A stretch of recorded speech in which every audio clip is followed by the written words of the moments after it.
வரக்கூடிய வெயில் காலத்தை சமாளிக்கிறதுக்காக பார்த்தீங்கன்னா கூடுமான அளவுக்கு நம்ம நீர்க்காயை உணவில் அதிகமாக எடுத்துக்கணும். சுரக்காய், வெண்பூசணி, வெள்ளரிக்காய், புடலங்காய் இந்த மாதிரி ஐட்டத்தை பச்சடியாவோ கூட்டு அல்லது சாம்பாரில் போட்டு அல்லது எதுனா பொரியல் பண்ணி கூட நம்ம சாப்பிட்டுக்கலாம். அப்போ நம்ம பாடி ஹீட்டை பேலன்ஸ் பண்ணிக்கலாம்.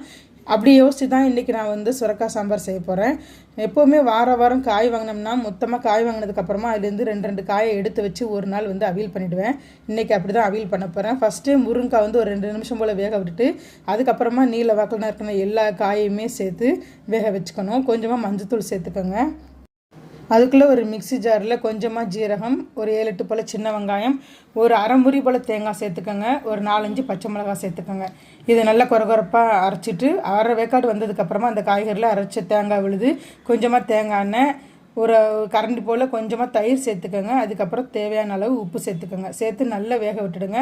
வெந்ததுக்கப்புறமா ஒரு கடாயில் தேங்காய் எண்ணெய் சேர்த்து கடுகு கருவேப்பிலை சேர்த்து தாளித்து இறக்கிடுங்க. அவ்வளோதான், சூப்பரான அவியல் தயாராகிடுச்சு. இது எங்கள் ஊருடைய ட்ரெடிஷ்னல் ஒரு டிஷ்ஷு கூட. அதனால் எனக்கு அவியல்னால் ரொம்ப பிடிக்கும். எப்போ செஞ்சாலுமே கொஞ்சம் அதிகமாக செஞ்சுடுவேன். அப்போ தான் உங்களுக்கு அந்த சாம்பாரும் அவியலும் மிச்சமாக இருந்ததுன்னா ஒன்று போல் சூடு பண்ணிவிட்டு மறுநாள் இட்லி, தோசை, பழைய சோறுக்கு ரொம்பவே டேஸ்ட்டாக இருக்கும். இன்றைக்கி எங்கள் வீட்டில் சுரக்காய் சாம்பாரும் என்னுடைய ஆல் டைம் ஃபேவரட்டான அவியலும் தாங்க. ரெசிபி பிடிச்சிருந்ததுன்னா லைக் பண்ணுங்கள், ஷேர் பண்ணுங்கள். நம்ம சேனலை சப்ஸ்கிரைப் பண்ணி சப்போர்ட் பண்ணுங்கள். இன்னொரு சூப்பரான வீடியோவில் பார்க்கலாம். பாய்.